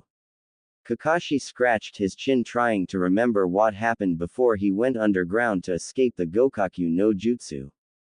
Explain. Kakashi said. Naruto waited until Sakura and Sasuke finished dusting themselves off and walked over to him and Kakashi before continuing. Remember that clone I had throw a kunai toward Sasuke? Kakashi nodded and smiled when he realized what Naruto had done. He started to laugh. What's so funny, Kakashi-sensei? What did Naruto do? Sakura asked. He rubbed the back of his head and turned to Sakura. I sent my clone to get them right before Kakashi dug underground. This guy over there. Naruto pointed to a tree and a clone of him jumped out. I told him to swipe the bells right after Kakashi got hit by you, Sakura-chan. Sakura honestly couldn't figure it out. She never saw a thing. All she saw was Kakashi go flying into the fire. Wow, I didn't see a thing. I never knew that Naruto was this strong. He actually seemed pretty cool when he was fighting with Sasuke, but no matter, Sasuke's my man. Okay, well, since Naruto got the bells from me, I guess you all pass. Let me ask you something though. Do any of you know the actual meaning of this test? Teamwork.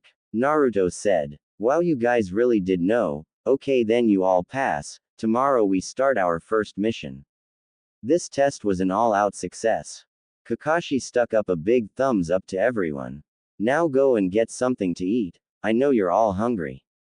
Yay. Sasuke-kun, do you want to go get some ramen together? Sakura asked with a blush. No. Sasuke said immediately as he walked away, soon to be followed by Sakura. Naruto shook his head at Sakura's played-out attempt at getting a date with Sasuke. Just asking was never the way to go with a guy like Sasuke. Then again, he was Sasuke. Naruto, can you come with me for a second? I need to talk with you and the Hokage. Naruto turned to Kakashi. Whatever, Kakashi-sensei. Naruto and Kakashi both stood in front of the Sandaime Hokage. They were in his office and both Naruto and Sarutobi wore confused faces. Kakashi-sensei, why do I have to keep my eyes closed? This is really starting to piss me off. Now bear with it, Naruto. Honestly, Kakashi-san, I don't see the point to holding Naruto-kun's eyes closed. You'll see. Naruto, open your eyes. Naruto opened his eyes and rubbed them a couple times. Naruto looked at his surrogate grandfather. He raised his brow when he saw the expression on his face. Hey, Ojiazan, what's wrong with you? What's up with that face? Naruto looked at the aged man in confusion. What? Naruto, your eyes, they came back. Naruto zoomed in on this. The old man had said that his eyes had come back, meaning that he had seen them like this before. Naruto looked at Kakashi, then he looked back at Sandaime. It seemed like Kakashi also knew about Naruto's eyes. This seemed like old news that had just resurfaced to them.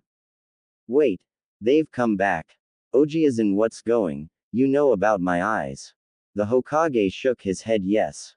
Of course I do, Naruto, and so does Kakashi-san. They're exactly like your father's. Naruto took a step back. My father? Yes. You may know him. I know him. Kakashi and Sarutobi looked at Naruto in disbelief. Naruto couldn't have actually known his father. Your father is dead, Naruto. There is no way you could have known who he was. Kakashi said. I don't know him, but I know who he is, the Yondaime Hokage. More disbelief came when Naruto said this. Sandaime leaned forward on his desk and rubbed his temples. He looked down for a moment and then looked back up. His eyes made him seem a little angry. Naruto, who told you about your father? His voice seemed to shake. Kakashi sensed that he shouldn't say anything and backed away from the Hokage's desk as well. This information was top secret. No one above Anbu knew about your father's identity. Someone else did, Ojiazan. Naruto said without a single hit of fear in his voice. Who was it? Naruto took a long pause before continuing. He figured that something as important as this could only be revealed in dead silence. The one that my father sealed away. Sarutobi's eyes stayed as they were. Kakashi's visible eye sprouted a couple inches. Was the one who told me, Kyuubi no Kitsune. Silence. Silence from Kakashi. Silence from Sarutobi. Even silence from that loud-mouthed street merchant selling cabbage in the streets below. Naruto knew the Kyuubi.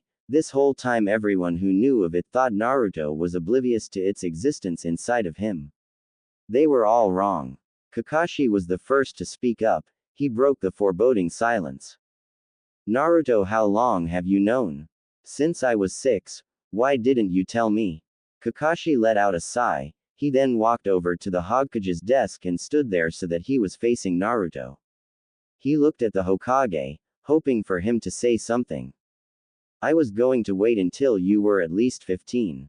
Kakashi let out a sigh of relief. It's too late for that now, Ojiazan. I suppose you're right, Kakashi-san. I'm afraid that I'm going to have to ask you to leave. Kakashi sighed and shrugged his shoulders. But I thought that. Sarutobi's eyes suddenly became very serious. Kakashi let out another one of those lazy sighs. I guess it can't be helped then. Report back, am I clear? Yes, Hokage-sama. Kakashi made a hand sign and gave Naruto a glance. He then disappeared in a plume of smoke. Naruto looked at the Hokage. Ojiazan, your father was indeed Yondaime. It was him who sealed Kyuubi no Kitsune inside of you. He wished for me to tell you about this when you were old enough, but since you already know about it, there's no point in telling you. Let me ask you this, Naruto-kun, can you talk to it? Naruto waited for a second and then responded. Yes, I can talk to him freely. It is sort of a mental link between us. Sarutobi shook his head in an understanding way. I see. Well, seeing as you can do that, I suppose there is no use hiding it from you any longer. Naruto raised his brow. Keeping what from me, Ojiazan? The truth. The truth about the Kyuubi and your father's legacy. Sit. Naruto did as he was told and took a chair from the back of the room and pulled up to the old man's desk. Your father gave me something before he gave his life to save the village. He also told me a grave secret. Naruto stayed still in his seat. He needed to hear this one. It was probably the most important moment of his life, so far. He leaned out of his seat as he waited for the Hokage to finish what he was saying. He told me the secrets of his clan. Naruto's eyes widened. Clan? What was this about a clan? Naruto knew he had a father and perhaps a mother, but a clan? Impossible. Clan? What clan are you talking about? Sarutobi chuckled. What's so funny, Ojiazan? What? Nothing. It's just the look on your face. Anyway. His facial expression changed to one of seriousness. His clan, the Namikaze clan. Naruto-kun, you aren't Naruto Uzumaki, you are Naruto Namikaze, the successor to the Namikaze clan and the lone survivor. Quote. Naruto's eyes widened. He never knew about any of this. Kyuubi didn't mention anything about, maybe he didn't know. Naruto decided that it was not the time to contemplate on whether or not Kyuubi was hiding things from him. Ojiazan, what is it that he told you? Naruto-kun, your father told me of the one thing that led to the end of your clan. He told me of the existence of his Kekkei Genkai, your eyes. Sarutobi expected Naruto's next reaction. He knew how surprised the boy would be, and he was fully prepared to handle it. So my eyes are like this because I have a Kekkei Genkai. Naruto put his head down. Naruto-kun, I know that it's a lot to Naruto-kun. He stopped when he heard a sound coming from Naruto. It sounded like snickering. The snickering grew louder. Yes, this is so awesome. I have a Kekkei Genkai. This just makes me so much more awesome than I already am. So what's its name? Sarutobi just smiled at the boy's enthusiasm. This would have been a lot for most people to handle, but Naruto took it like it was gift of some sort. Hey, Ojiazan, didn't you hear me? I said what's its name? Now calm down, Naruto-kun, I'll tell you the name. It's called the Geostigma. It is what marks those who have your Kekkei Genkai. Those eyes of yours are the Geostigma. the sacred mark of your clan's Kekkei Genkai existing within your body. However, the true name of your clan's Kekkei Genkai I do not know, you will have to find that out for yourself. This Geostigma, it's only a mark, so how I find out my Kekkei Genkai's true name? I don't know, Naruto-kun, Minato only told me of the mark. Minato, it's your father's name, right? Naruto said. What was it that he gave you, Ojiazan? He gave me this. Sarutobi looked down and reached into his desk. He ruffled through a bunch of paper. Thurn made a hand sign. He said, "Release." There was a flash of light from the Sandame's desk, and seconds later he pulled out a small black journal and a large scroll that had the kanji for seal on it and handed it to Naruto. What's this, Ojiazan? Your father's last words are in that journal, Naruto-kun. It was something he told me that I should give you immediately after you found out about your Kekkei Genkai. I have no knowledge of what is inside of that book, however. And what about this scroll? Just the hell am I supposed to do with this? Ah, this scroll contains your family's jutsu and possibly the secret to your Kekkei Genkai. Minato told me that I shouldn't open it, or else I would be done for. He said that only one with the Geostigma and his genes may open this scroll and no one else. Naruto looked down at the scroll and journal in his hand. He always wanted to know more about his father, and this might be his only chance. Naruto-kun, it would be best for you if you were to hide this from everyone. You mean the scroll and journal? Not only that, but your true identity. No one should know that you are a Namikaze. Resume your current alias as Naruto Uzumaki. Sure, I can do that. Naruto walked over to the window and opened it. He stood on the windowsill and looked back at the Hokage. Be well, Naruto-kun. See ya, Ojiazan. With that, Naruto jumped out of the window towards his house. He looked at the scroll and journal. The Geostigma, huh? Concentration. Concentration was the key. If he was going to do this, he needed nothing but pure concentration. Chakra to the eyes, then it is completely cut off, leaving no traces of chakra ever being there, drained.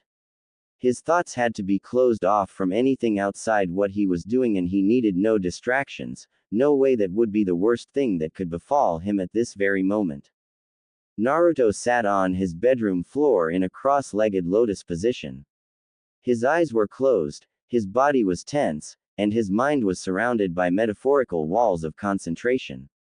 Concentration, peace, solitude, order and control, these were the things that fueled him at this very moment. He hoped that no one who looked like a certain nine-tailed vermin would decide to speak out. Naruto sat in his boxers and black t-shirt in complete silence. His forehead had various wrinkles on it due to his current hard concentration. Come on close already, thought Naruto to himself. Why is this so hard? Naruto's breathing quickened in pace. All I have to do is pump chakra into my eyes, then immediately drain it from them. This should be a breeze for me. Naruto ruffled around in frustration from his seated position. Damn, why can't I do this? I'm exactly what my father told me to do in that journal. This is harder than it looks. Naruto went through the steps again in his head over and over. Force chakra into the eyes, then drain it from them, leaving not a trace. Naruto did exactly that and still could not get his Kekkei Genkai to activate. Man, I'm going to be in trouble if I don't learn how to deactivate this thing. How about you try? No. Naruto screamed inside his head while breaking his concentration seconds after. That was one thing Naruto was counting on, for Kyuubi to keep his trap shut. Naruto couldn't stand that weird feeling that came into his head every time Kyuubi decided to speak through their mental link. Kyuubi, I told not to say anything to me. You know I can't stand that weird feeling in my head, plus it broke my concentration, you know. Naruto's frustration grew even more untamed when he received no response from Kyuubi. Damn you, trying to break my solitude just so you can get a laugh, how selfish can you be, Kyuubi? Naruto then stopped himself. He had almost forgotten that he was talking to Kyuubi no Kitsune, Lord of all demons. He was practically as selfish as one could ever even dream of being. Although that didn't explain why he gave Naruto back his true self. Naruto sighed loudly and lay his back on the hard wood floor of his bedroom. I can't do this crap, how the hell am I supposed to deactivate this stupid mark thing? Father, you didn't explain it well enough. Naruto looked up at the ceiling of his room and played back the events of the day before. He saw them clearly. Waking up in the forest, Kakashi's bell test, the conversation he had with Ojiazan, it was all crystal clear. As if it had happened yesterday. Oh wait, it did. Naruto's mind then wandered over to what had happened when he got home yesterday. He began to clearly recap the events leading to what he was doing right now. Flashback. Naruto jumped in through the open window of his apartment and closed it securely. He ran around closing all windows, then finally went to his room, slamming the door behind him and closing himself inside. He sat on his bed staring at the two items in his hand. One was the scroll, the other was the journal. Through all the silence that enveloped his room, he finally noticed that he was breathing heavily. Naruto had been in such a rush to get home that he didn't even bother to stop by Ichiraku's to get some ramen. He just kept running and rooftop hopping. The scroll and the journal were the most important things to him at that moment. Believe it or not, ramen couldn't even get Naruto to not go home, where he was alone. He actually wanted to be alone. Okay, I want to do this right away, before I do anything else. Priority 1. Read this journal. Naruto placed the large scroll on a desk right beside his bed and kept the journal in his hand. Naruto looked at the journal with both anticipation and fear. Finally, I'm going to know something of how my father was like, finally. Naruto said. He took the journal and tried to open it but found no way to open it. There was a lock on it but no key. What? I can't open it. No, how am I supposed to read my father's last words to me? Then Naruto felt it, that weird feeling, the feeling he got every time a certain nine-tailed fox spoke inside his head. What do you want? I'm kind of in the middle of something important, you know. Naruto, don't be stupid, remember what that old man said, only those your father's Kekkei Genkai and blood can open it. Naruto contemplated on whether or not he should put Kyuubi's words to work. Giving it a try won't kill anybody, at least that's what Naruto hoped. That's right, what Ojiazan said, it might not apply only to the scroll. Naruto looked at the journal, then to his hand, then he looked back. Blood. Naruto bit his thumb, drawing blood and smeared a little onto the lock of his father's journal. Naruto waited for a reaction, and in a few seconds the lock started to smoke, as if the insides were on fire. The smoke continued to lightly flow out of the lock until Naruto heard a loud click and the lock popped open, opening the journal itself and taking Naruto to the first page. Blood, it's powerful. He opened the book and began to read. It read, "To my son, Naruto, if you are reading this right now, I'm dead. You are probably old enough to understand what is going on right now, about the Kyuubi no Kitsune. You may not know what is going on or who is writing this, so I'll tell you my name. Minato Namikaze. Right now you are the last of our clan, the Namikaze clan. You are the rightful successor and head of the Namikaze clan. I knew that you would find out sooner or later, I just wanted to tell you myself. Naruto, you have the thing that lead to our clan's downfall, the Geostigma. A sacred mark that resides within the eye of all Namikazes. Listen Naruto, I'm telling that you need to learn how control your Kekkei Genkai. Not only will it protect you but it will make you stronger. The Geostigmatus was not just our Kekkei Genkai, but is also the reason of our clan's demise. Naruto, the Namikaze clan did not die out, they were exterminated. For 20 years our clan was hunted in secrecy by a group of ancient deities. Because the Geostigma was such a powerful Kekkei Genkai, it was highly coveted among these collectors. They were called the Seiki, bill collectors, a group of extremely powerful and otherworldly collectors of all things powerful. They collected these things in hopes of gaining power themselves. Prepare yourself, my son, you are in grave danger, the Seiki will come for you. I'm not sure when, but I'm definitely sure that they will come in time. So I'm giving you this warning, learn how to use your Kekkei Genkai and all will be well. Oh, and Naruto, I'm sorry about Kyuubi, I had no other choice, but to do it, the circumstances were very dire at the time. You don't have to believe me, but all I want you to know is that I love you, Naruto Namikaze. You remember that my hopes for you were that you be treated like a hero. Oh, and in order for you to open that scroll, you need to learn how to deactivate the Geostigma. The key is to force chakra into the eyes, then instantly drain it from them, leaving no traces of chakra even being there. I'm leaving you in charge of rebuilding our clan. Remember, you are my son. Sincerely, your father, Minato Namikaze. Naruto sat at the edge of his bed. He looked toward the direction of the scroll, then looked back at the black book that was still open in his hands. Kyuubi, let me ask you something. Did you know about these Seiki things? If you do, tell me. Naruto felt that weird feeling he always got in the back of his head, but accepted it willingly. He needed to hear Kyuubi out, anything he had was good enough.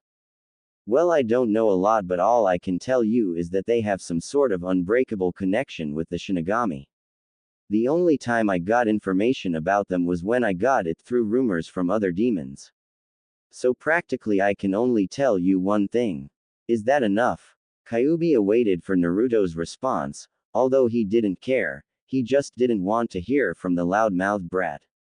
He had too many other things to do, right now he could be sleeping or something. TCH, what kind of info is that, Kyuubi? That's all you got? Naruto laughed when he heard Kyuubi's low-pitched grumble inside his head.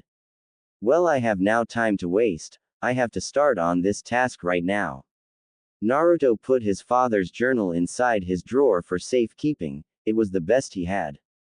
He picked up the scroll and sat on the floor with it in front of him. This should be easy, thought Naruto. Well, he thought. End of flashback. Stupid scroll, why won't it open? Stupid eyes, why can't I make this stupid Geo thing disappear? Naruto pulled his hair, causing him to feel the pain that kept him awake all night. Naruto crawled to his bed and used it to help him stand up. Deactivating the Geostigma takes a lot of chakra control. If it weren't for Naruto's large amount of chakra, he probably would have passed out a couple hours ago. I'll do this later, for now that scroll's going to have to wait. Naruto walked into his bathroom to prepare himself. Time for a mission, he was ready. Not his first, but he was ready. Naruto stood perched in a tree, silent as a ninja should be. He made not a sound, not a motion, not even a thought. That was broken, though he had to make a sound. This is Uzumaki, I at point B. Over. Listened to the static of his headset, until he heard a voice answer him. This is Haruno. Over. Oh, I'm at point C. All that was left was for Sasuke to answer. Naruto waited through the static until it stopped. I'm at point C, Sasuke said in a frank tone. Kakashi, we're all in position, what should we do? Is the target in sight?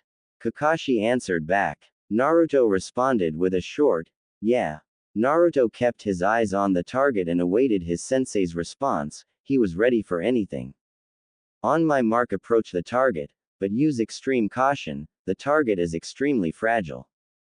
Geez. Naruto said. It's just a cat, Kakashi-sensei. Don't you think extreme caution is going a little overboard? Well, yeah, but this is the cat that's owned by the daimyo's wife after all. Naruto stayed silent. He had seen the daimyo's wife before, she was huge.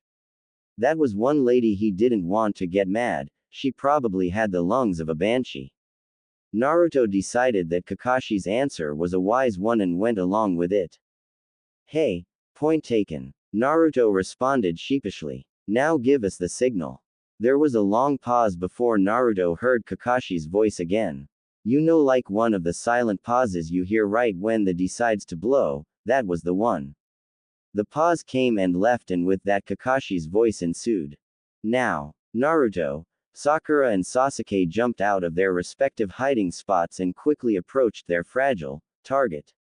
Sakura and Sasuke dived for the cat but failed when it jumped out of the way, resulting in them crashing heads. Naruto however pounced straight on it. His approach from above was the best choice out of the three. Naruto stood up holding the cat upside down by its hind legs. He sighed when he saw both Sasuke and Sakura rubbing their heads from the pain. Honestly, his teammates could help him catch the great Kakashi Hatake of guard, but they couldn't catch a cat by themselves, useless. Naruto tapped his headset twice and fixed the mouthpiece before speaking into it. He turned away from his two teammates. Kakashi-sensei, the stupid cat has been captured and confirmed. There's a red ribbon on its right ear. This is definitely the stupid cat. He ignored the sound of the cat's hissing when he called it stupid, which he thought it was. He heard Kakashi's distinct voice ring in his ear. Okay. Mission accomplished. Return to the starting point, so that I can report to the Hokage. Naruto responded with a short, whatever. He turned around to Sasuke and Sakura. Get up, I know the head bang didn't hurt that badly so. Then Naruto stopped. Then he thought about it. Sakura's forehead must have weighed at least a good 20 pounds, poor unfortunate Sasuke. Never mind. Naruto then hopped into a tree and looked back at them. Catch up, he yelled. He then brought the cat he was holding to eye level. Next time you run away you'd better be careful, I'll kill you next time. Naruto smiled in satisfaction when he heard the cat's hiss go down to something close to a dog's whimper. HMPH, maybe you're not so stupid after all. With that, Naruto jumped off the branch into his starting point. Naruto, Sakura and Sasuke stood inside the Hokage's office, all in a line with Kakashi in front of them. He stood facing the Hokage. Hokage-sama, the mission was a success. Lady Daimyo's cat was captured and is safely back in her possession. The old man responded with a nod. Okay, dismissed. Team 7 has no more missions for the day, you can all relax. Said the old man. Relax from what? All we did was find a stupid cat, for some lady. Sakura gasped at Naruto's belligerence. Naruto shows some respect to the Hokage, honestly. Naruto glared at Sakura, making her stop mid-sentence. Sakura felt the intent of his stare and she stopped herself from continuing. Lately Naruto had been glaring at her more and more and she wasn't too happy about it, but it's not like there was anything she could do about it. Naruto took his stare away from Sakura and put it back on the Hokage. Ojiazan, why are you giving us such boring missions? Kakashi looked at Naruto. Naruto-kun, that's enough, it's only your first day and you don't have that much experience. It's only natural that you take on such low-rank missions. But Kakashi-sensei, D-rank missions, come on, don't you think we're stronger than that?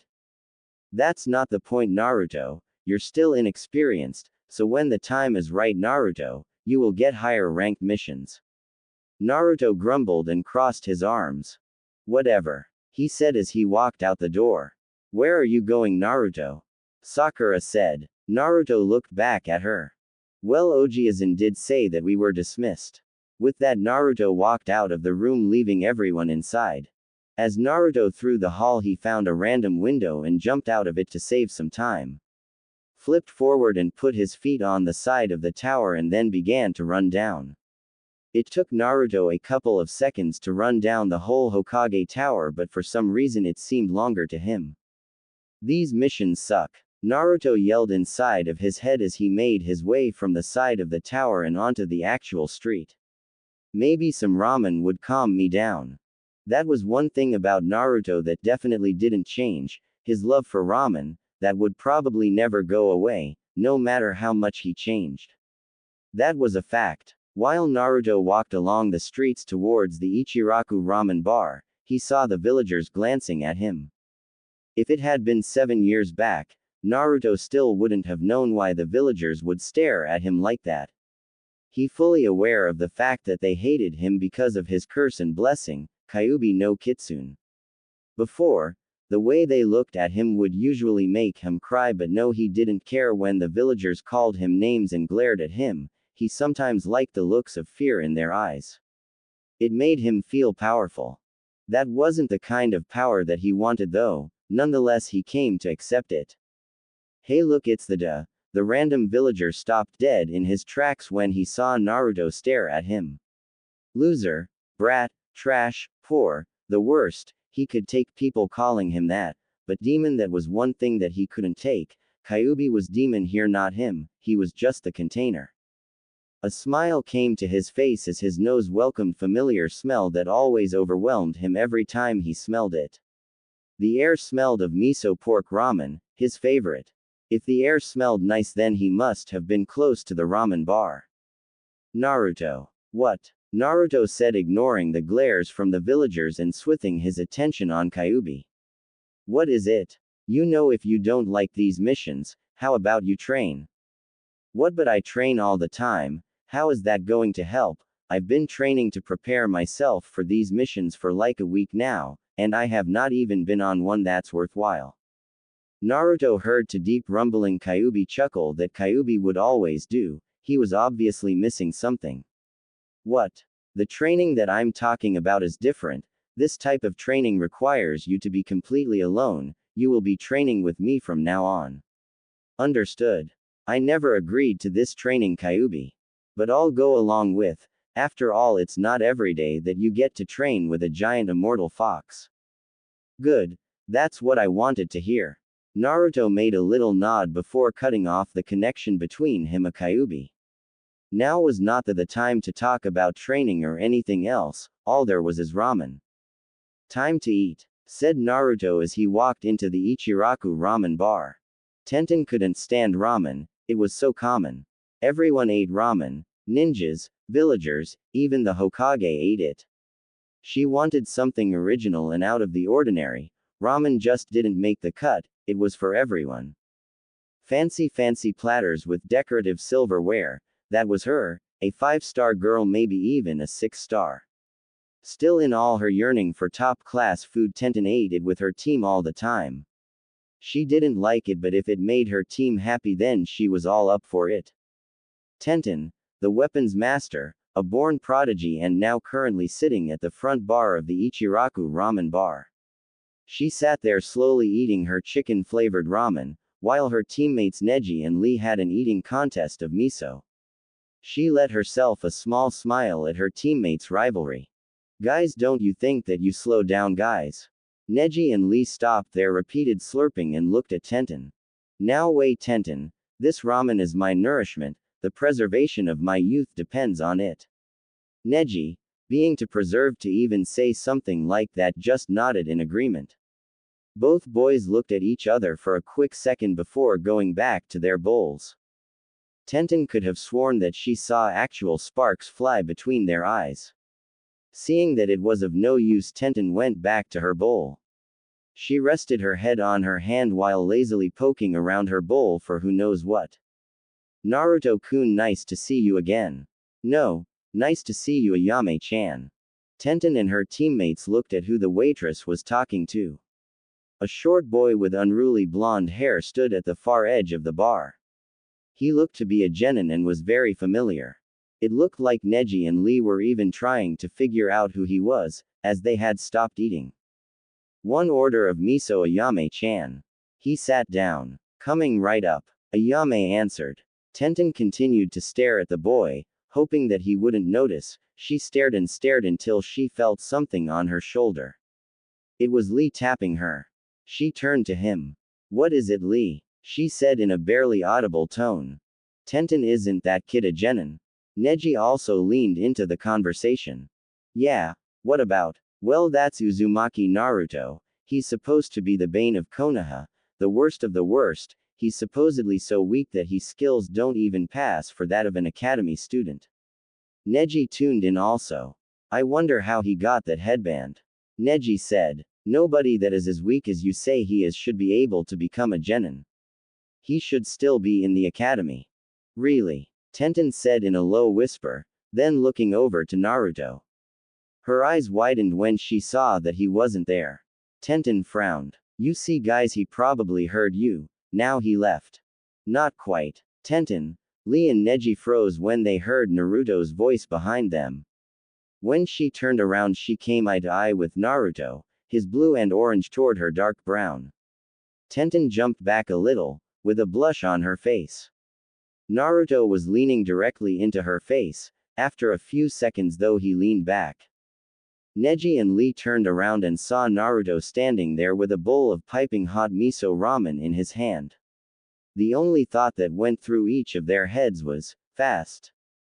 You're right, my name's Uzumaki Naruto and I'm a genin and by the looks of it so are you guys. Let me just ask you something, is there any reason why you guys are talking about me? There's no re. Neji cut Tenten off, no doubt he saved her there. Like my teammate